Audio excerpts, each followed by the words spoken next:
Bienvenidos a nuestro panel de transformación digital en las finanzas, pensando en el país que queremos ser, en el futuro que queremos vivir. Contamos hoy con dos referentes del sector de fintech y de bancos para que nos cuenten acerca de la transformación digital, cómo lo están viendo y qué ven para el día de mañana.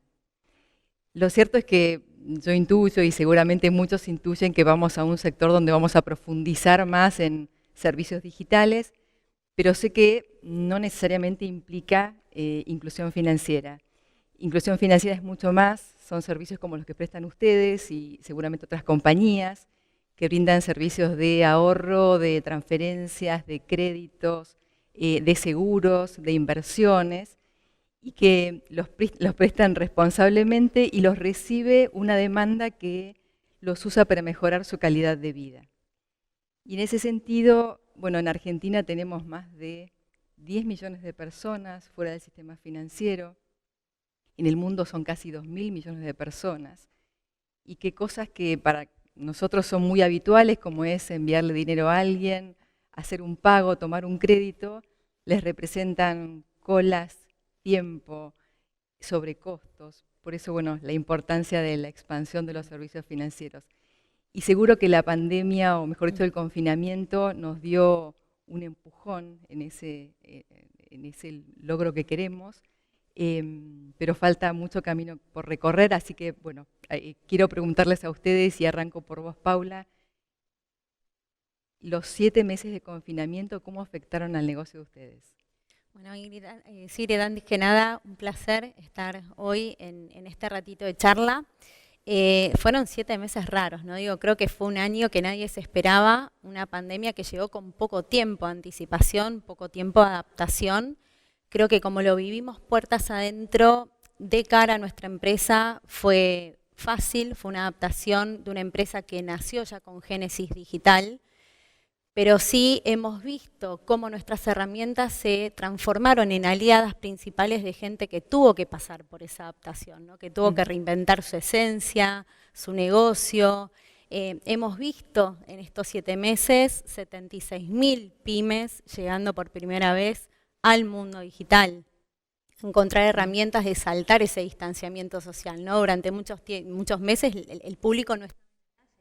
Eran por ahí los productos, los servicios llegando a la casa de la gente, y creo que todo este cambio de hábito, lo que vimos en un principio como nueva tendencia, sirvió en una primera instancia para que esta gente se pueda adecuar rápidamente, pero sentimos que mirando para adelante no va a ser una tendencia, va a ser el nuevo normal, ¿no? Cuando vos ves que tenés canales que te permiten pagar más eficientemente, ya no haciendo cola, ya estando por ahí en el sofá de tu casa a la hora que quieras, donde empezás a encontrar herramientas muy agnósticas a la tecnología que manejas, ¿no? Pensada para todos, que te permite incorporar medios de pagos digitales, más medios de pago, promociones, es donde la gente empieza a ver esta cercanía hacia esta inclusión que le abre puertas, que le transforma la vida y que al final del día le agrega valor. Así que hemos puesto mucho foco en estos 7 meses en entender más que nada dónde estaban las necesidades de nuestros usuarios en estos 7 meses especiales, y mucho foco en acompañar estos nuevos cambios que se fueron suscitando durante la pandemia y sobre todo en la cuarentena. Claro, claro. Gracias. Hablando de cambios, Fabián, quería preguntarte cómo fue adaptarse para ustedes para llegar a los usuarios durante esta pandemia, y cuáles de los cambios que ustedes hicieron se quedan permanentemente para los usuarios de los servicios bancarios. Bueno, la adaptación requirió un trabajo previo que por suerte teníamos hecho, de capacidad de tener muchos miles de personas trabajando desde lugares remotos. Esa inversión por suerte ya la teníamos hecha y pudimos adaptarnos a una situación muy rara, digamos, ¿no? Es la primera vez en la historia que gran parte de la humanidad se queda encerrada. Antes las epidemias o las pandemias, digamos, al no haber la movilidad social que hubo, en donde un enfermo de China contagia a todo el mundo, y al no haber internet, eso era mucho más local, ahora fue un fenómeno mundial. Los bancos tuvimos un cambio muy grande. Acordate que los bancos se cerraron inicialmente, después fueron abiertos, con limitaciones para transacciones, así que hubo que adaptar todo todo el sistema transaccional. Por suerte, ya digamos, los online de los bancos, las apps están muy desarrolladas y pudimos empezar a rutear transacciones por ahí con mucho esfuerzo, pero la gente también lo fue aceptando. Otro cambio que hubo, que para mí es importante, que antes cuando vos querías convertir en algo digital como estándar, es decir, ¿por qué no es digital 100% esto? Te decían, bueno, no, que hay gente que no tiene celular. Yo ahora lo que digo es, después de la pandemia, cuando toda la población argentina circuló con permisos de circulación que los podía sacar por internet, que no había una sucursal de Mercado Libre o de Banco Galicia o de la ANSES para ir a buscar tu permiso. ¿Qué más nos falta para decir, seamos digitales? No hay más barreras. Si pudimos atravesar esto y organizar la circulación de la gente de todos los niveles sociales por internet, bueno, animémonos entonces a avanzar mucho más rápido. Lo que está para quedarse de lo que vos me preguntabas es, por ejemplo, el sistema de turnos. Los bancos no trabajaban por turnos, ahora trabajan por turnos. Yo creo que es un cambio muy positivo. Hay muchas transacciones presenciales en los bancos. Nosotros querríamos que haya menos, pero seguramente hablaremos después de eso, de la eliminación del efectivo, pero sigue habiendo depósitos en pesos, sigue habiendo que compra dólares, que los retira, digamos. Entonces los bancos tienen una función muy importante que es ser la caja, digamos, el movimiento de efectivo que sigue siendo un volumen muy grande en la economía argentina. Cambiaron cosas como del call center al chat. Cuando hubo que cerrar los bancos también fue difícil mantener el call center o mover 600 personas a sus domicilios, con lo cual el chat fue mucho más fácil manejarlo con operadores en home office. Y eso también es algo para quedarse. Es mucho más fácil chatear por una app que llamar a un teléfono. Cuando vos chateás, te pueden mandar un PDF, te pueden mandar información que a vos te queda como información útil para transaccionar. Así que hay muchos cambios que ojalá los podamos, como sistema financiero, utilizar para mejorar la vida de las personas. Cierto.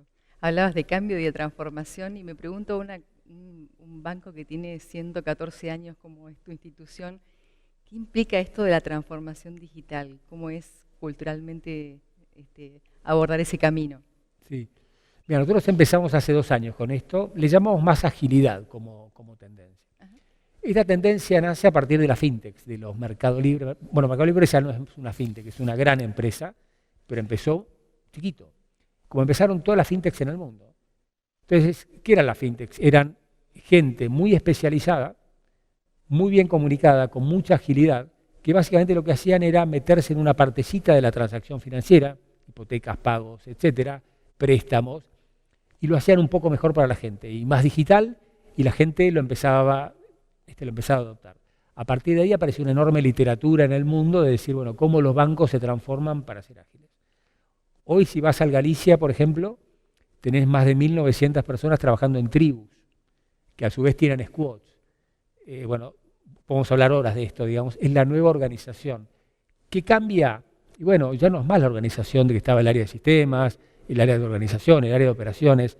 Ahora la tribu de medios de pago tiene todo adentro, son multidisciplinarios, tienen ingenieros de datos, tienen arquitectos de tecnología, tienen desarrolladores, tienen gente que conoce el negocio, tienen UX que son los expertos en lo que el usuario quiere, es el representante del usuario, digamos, y ellos van generando cambios.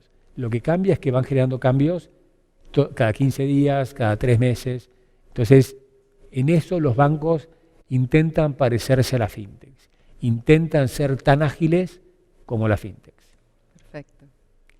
Paula, vuelvo casi al principio cuando hablábamos más de inclusión financiera. ¿Cómo trabajan los temas de inclusión financiera en Mercado Pago? Que hablábamos un poquito recién, pero ¿cómo lo piensan internamente?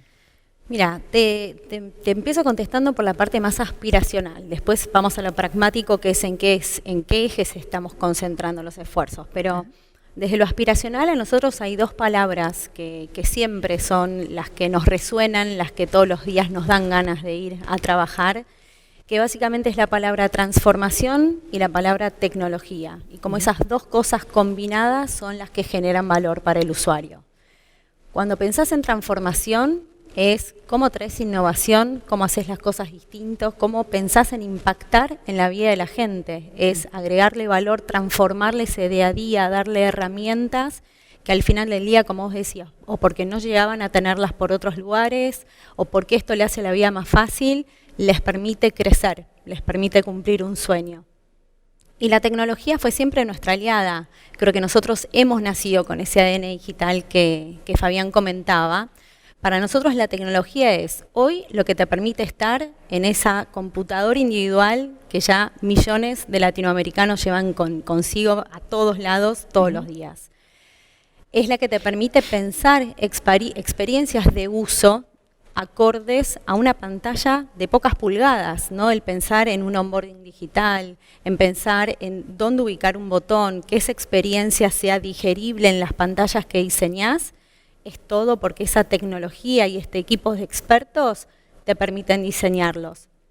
Y por otro lado, es lo que te trae a la mesa escalabilidad. Pensá que si uno quiere pensar en grande, quiere impactar en grande, quiere llegar a millones de personas y después tu tecnología no escala o tu solución no escala, es imposible. Entonces, todo lo que es la infraestructura, todo lo que son los modelos de datos, la incorporación de Big Data en pos de tener algoritmos más eficientes, recomendaciones más eficientes, prevención de fraude más eficiente, es lo que de manera manual o analógica no hubiéramos podido conseguir nunca. Así que tecnología en el eje como motor de toda esta transformación, el impacto y el tener al usuario en el eje de lo que queremos hacer y en esa transformación volcada a sus intereses. Y por último, ¿en dónde lo estamos haciendo? ¿Viste? Cuando uno piensa en servicios digitales no son cientos de frentes. Nosotros siempre hablamos de este rombo de servicios financieros, donde tenés los pagos y los cobros, las inversiones, el crédito y los seguros. Y ese es el mundo en el cual estamos intentando agregar valor, inspirándonos en el mundo en qué cosas han sido revolucionarias y por supuesto tratando de traerlas a América Latina para que generen el impacto y la necesidad que queremos cubrir en nuestra región. Claro, perfecto. Me voy un poquito más hacia la macro y tenemos los argentinos amor al efectivo y tenemos casi 40% de la informalidad. Quería preguntarles cómo sugieren trabajar esto, digamos, cómo lo sugieren con otros actores, como por ejemplo los reguladores, qué cosas se han hecho en otros países. Les pregunto también por la interoperabilidad 3.0, si eso es algún paso a ese camino. ¿Me cuentan? Bueno, a ver, cuando uno piensa en el efectivo, es todavía el gran protagonista, ¿no? de las transacciones financieras en nuestra región. Dependiendo del país donde te sitúes, es más o menos la penetración, pero el volumen es arriba del 50%. Entonces, hay ahí algo que tenemos que cambiar. Somos muy creyentes de que esto lo cambia una industria, no lo cambia un jugador. Y vos recién mencionabas la interoperabilidad, creo que es uno de los ejes que estamos trabajando en Argentina, no solamente en Argentina, esto ha pasado en México, ha pasado en Brasil, vemos que es una tendencia, ¿no? Empezar a hablar de transferencias 3.0, de interoperabilidad de plataformas, como una manera en la cual toda la industria de medios de pago podemos trabajar y podemos interactuar de manera más eficiente en pos de intentar combatir a esas operaciones en efectivo que al final del día tienden a la informalidad, tienden a la desigualdad, a la falta de transparencia y creo que más que nunca tenemos que mostrarnos, ¿no? Unidos de cara al regulador, de cara a lo que esta nueva normativa que en Argentina está dando vueltas en pos de implementarla, en pos de generar resultados positivos y en pos de ser muy cuidadosos, ¿no? No es solamente el idílico y el ponernos de acuerdo de que hacia allá vamos, sino que esto es un primer paso sobre el cual después tenemos que asegurarnos, como decíamos antes, ¿no? Que esto escale, que esto agregue valor, que esto no se termine transformando en algo que pueda hacernos retroceder en lugar de avanzar en este sentido. Seguro. Fabián. Bueno, el efectivo sí, es el combustible de la economía informal de Argentina. La economía informal funciona por el efectivo, con lo cual nosotros creemos que la lucha contra el efectivo debería ser una política nacional, una política que esté muy arriba en los intereses nacionales.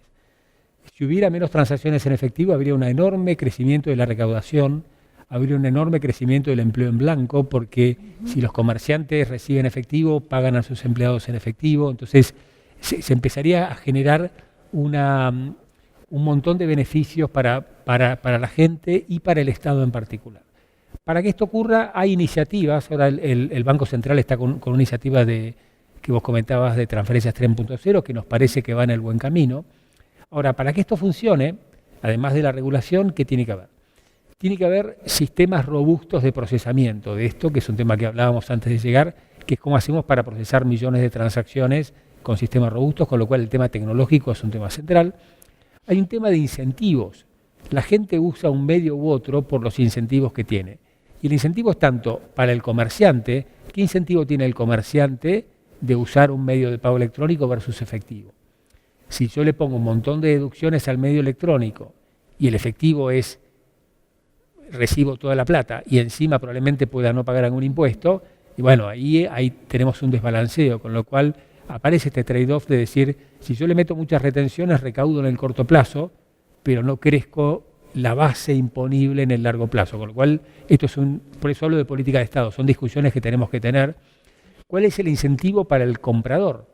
Porque el comprador, si cuando llega al comercio y le dice, no, yo prefiero efectivo, le dice, no, yo quiero con esto. Bueno, hay un rol nuestro, promociones, estímulos, pero también hay países que han trabajado en restricciones, por ejemplo, para compras en efectivo en horarios nocturnos. Hay países que por temas de seguridad han prohibido, por ejemplo, carga de combustible a la noche en algunos lugares. Entonces, hay una cantidad de cosas que se pueden hacer para articular esta lucha contra el efectivo. Eso sería muy bueno hacerlo. Y después nos queda hablar de la moneda, pero eso lo dejo para la siguiente. Para el siguiente bloque, no que habla de economía. Totalmente. Yo y seguramente muchas personas los ven con compañías súper exitosas de muchos años, con un mercado muy trabajado y a veces los vemos como dos colosos compitiendo, sé que no es tan así. Entonces quería preguntarles qué características, por ejemplo, Fabián, de la fintech pueden aprovechar los bancos, y la misma pregunta para vos al revés. Sí, nosotros creo que especialmente Mercado Pago, todas las fintechs han recorrido su camino, probablemente la más exitosa ya ha sido Mercado Libre en Argentina, pero en cada mercado es diferente. Si vos mirás China o mirás países de Europa, digamos, la competencia entre bancos y fintechs ha tomado formas diferentes, digamos. En definitiva, todos compiten por la cotidianeidad, por el contacto con el cliente. Al final del día yo quiero que este cliente no hable tanto con vos, sino hable un poco con nosotros, lo podemos compartir. Entonces, hay una competencia que es muy sana, pues en definitiva yo para captar a ese cliente tengo que darle funcionalidades mejores que la de mi competidor, con lo cual es una competencia sana, la vemos bien. Y a nosotros yo creo que las fintechs han venido a mejorar a los bancos, han venido a desafiarlos, han venido a traer aplicativos que hacen que los bancos tengamos que reaccionar ahora para hacer ese catch-up y para poder dar esas mismas funcionalidades y poder competir para que los clientes nos elijan. Así que yo creo que es una irrupción positiva, ocurre en todo el mundo y es importante el rol de regulador, para que dado que los bancos tienen un montón de regulaciones gigantescas, bueno, que las regulaciones sean parejas para que el marco de competencia sea el adecuado. En ese sentido yo creo que ahí el beneficiario va a ser el consumidor. Bueno, nosotros desde la práctica creo que tenemos muchos casos de ejemplo donde fintechs trabajando con bancos hacen productos superadores, ¿no? Hemos lanzado una tarjeta cobrandeada con un banco, hemos puesto a rodar la iniciativa de nuestro fondo de inversión con un banco, me corro un poquito del eje de los bancos, pero nos hemos transformado en la caja digital de una red recaudadora en mundo físico para que las facturas de los pagos de servicio puedan hacerse desde el celular en alianza con una red, ¿no? No lo hemos hecho directamente. Así que la manera en la cual nosotros tratamos de traer esta visión es que cada una de las partes tiene sus fortalezas, tiene sin duda los ejes de lo que mejor sabe hacer, y que muchas veces combinando lo que cada uno puede traer a la mesa, el resultado final es superador a aquello que cada uno pudiera hacer sin el apoyo del otro. Así que somos, como Fabián decía, muy honestos en esto, ¿no? En algunas cosas vamos a competir, en otras cosas probablemente tengamos mucha más esta apertura de ver de nuevo cómo juntos podemos hacer las cosas mejor que separados. Así que cabeza siempre abierta en pensar, y te digo, no solamente en Argentina, en el caso de Brasil, en el caso de México, hemos ido fomentando y buscando estas alianzas para que, de nuevo, al final del día, el que gane sea el consumidor final, ¿no? Que recibe esa propuesta de valor que recién te contaba. Claro, perfecto. Justo hablaste de fortalezas y debilidades. En ese lugar donde compiten, ¿me contás ahí dónde se ven fuertes ustedes y dónde no? Y lo mismo, Fabián. A ver, yo creo que los bancos tienen trayectoria, tienen buena marca, tienen capital, tienen mucha robustez, y creo que las fintechs tienen velocidad y tienen una atractividad hacia el consumidor que los bancos tenemos que empezar a copiar, digamos, ¿no? A tratar de parecernos para ser tan atractivos en el día a día. Los bancos todavía tenemos fama de ser burocráticos, etcétera. Bueno, uno puede hablar horas de la cantidad de normas que tenemos que cumplir y por qué a veces abrir una cuenta hay una cantidad de normas que hay que seguir para poder abrirla, pero en definitiva nosotros tenemos que dar esa batalla y convencer al regulador y tratar de parecernos a ser un banco 7x24, un banco que puedas abrir una cuenta inmediatamente. Ese es el desafío que tenemos por delante nosotros para hacer todo lo bueno que tenemos que hacer. Perfecto. Paola, ¿querés mencionar las fortalezas y debilidades de ustedes? Está súper en línea lo que decía Fabián, por ahí más del lado de las fintechs. Creo que venimos con esta ventaja, como te decía antes, de haber nacido con este ADN digital, propiamente dicho, así que tenemos poco bagaje histórico, no nos implica una transformación. Así que creo que cualidades como la resiliencia, la innovación, el emprendedurismo son de las cosas que por ahí nos llevan a actuar y a ser ágiles, y que muchas veces en este tipo de soluciones esa agilidad, ese llegar primero, ese poder traer esa solución innovadora y poner ese pie antes que el resto ayuda a ir generando esta visibilidad, generando esta apreciación por parte de los usuarios, que creo que por lo menos fue lo que intentamos fomentar en estos 15 años de vida. Claro, seguro. Mirando un chiquito para adelante, ¿dónde se ven en sus compañías dentro de 5 años? Ambos dos tienen sus ecosistemas ya armados, entonces también la segunda pregunta encadenada con la primera tiene que ver, ¿hay espacio para nuevas fintech? ¿Va a haber concentración? Yo creo que el mundo financiero es enorme y tiene muchas aristas distintas. Lo que uno ve a lo largo de otros países, de otras regiones, es que aparecen dos tipos de soluciones. Aquellas que van a enfocarse muy, muy profundo en un determinado vertical. Por ejemplo, asset management o créditos o tarjeta prepaga, y le dan muchísima profundidad en un espectro de lugares muy, muy profundo donde te podés meter. Y están estas otras soluciones que intentan en una super app, como mencionaba recién Fabián, ¿no? El estar presente en la mayor cantidad de días y momentos posibles de la gente, resolver todas tus necesidades financieras desde un lugar. Creo que nosotros ya definimos un poco, vemos más esa segunda solución, no tanto la primera.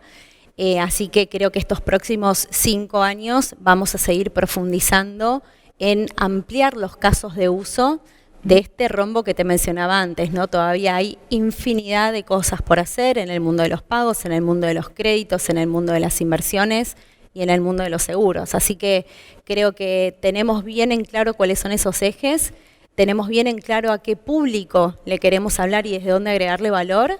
Ahora hay que multiplicar las manos para seguir construyendo historias de éxito para que esto siga ganando presencia, relevancia y sobre todo la frecuencia diaria que queremos lograr en el día a día financiero de las personas. Genial, genial. Los bancos en el mundo son el nexo entre el ahorro y la inversión, digamos, ¿no? Entonces, eso se mide como profundidad. Hoy, si vos ves la profundidad del sistema financiero argentino contra el PBI, es muy baja comparada con todos los países de Latinoamérica. Quiere decir que el sistema financiero no está cumpliendo ese rol de captar los ahorros de la gente y derivarlos para que vos te puedas comprar una casa o para que un emprendedor pueda construir un depósito o comprar un local y desarrollar su industria. Eso pasa en Argentina principalmente, el principal es la moneda. El problema de moneda argentina es un problema serio, el problema de la inflación, y para nosotros la génesis de eso, yo estoy en el grupo de idea que está en el tema de economía, es el desequilibrio fiscal. Así que nuestras ideas se orientan en ese punto los argentinos tenemos que crear un nuevo acuerdo, un nuevo acuerdo de sana administración pública, en donde todos los gobiernos de todos los partidos hacia adelante se comprometan a llegar al equilibrio fiscal. Esta historia de gastar más de lo que se tiene nos prueba estos resultados, digamos, y nos va a seguir probando los mismos resultados. Entonces necesitamos un nuevo acuerdo en donde Argentina diga, bueno, yo tengo este problema, ¿cómo lo voy a resolver? Como yo digo siempre, esto es como el alcohólico, digamos. Si vos sos alcohólico, tenés que dejar de tomar. Argentina tiene que ir a un esquema de sana administración pública y de equilibrio fiscal por muchos años para despejar toda esta historia que hemos vivido y que nos llevan a todos estos desequilibrios permanentes. Entonces, esa es nuestra principal preocupación en este momento de Argentina tan álgido, como tantos otros que han venido ocurriendo, es cómo los argentinos nos organizamos para decir cómo vamos a administrar la cosa pública de forma sana de acá en adelante. Para eso necesitamos un acuerdo de todas las partes, un acuerdo en donde haya equilibrio fiscal, en donde vos no puedas gastar o endeudarte para cosas de futuro, en donde la creación de valor aparezca por creación de fondos, como hacen los países anticíclicos de ahorro que después usan para determinadas cosas y no por gastar para que después eso genere deuda. Esto va a requerir obviamente un montón de acuerdos públicos y esto lo que va a generar es crecimiento del PBI per cápita. Nosotros necesitamos que se liberen hoy todas las fuerzas de inversión de Argentina y para eso Argentina necesita dar pruebas de que seriamente entiende su problema y que seriamente se sienta en una mesa con todos los partidos, con todos los intervinientes del mundo empresario y propone una solución en serio a largo plazo. Creo que es algo que le estamos debiendo a las generaciones que vienen. Sí, seguramente, estamos de acuerdo. Bueno, un placer conocerlos. Me quedarían muchas más preguntas seguramente para formularles, pero tenemos que ir cerrando. Quería otra vez agradecerles mucho la participación. La verdad que el país que queremos ser claramente necesita más servicios financieros mejor diseñados, con mejores costos, con mucho más alcance, porque ese va a ser el aporte desde el mundo de las finanzas que nosotros hagamos para lo que planteabas recién, Fabián, una Argentina que crezca y que progrese. Muchas gracias a ustedes también. Los invitamos a una pequeña pausa y luego vamos a nuestro espacio de economía, donde vamos a tener como invitado especial al ministro Guzmán. Muchas gracias.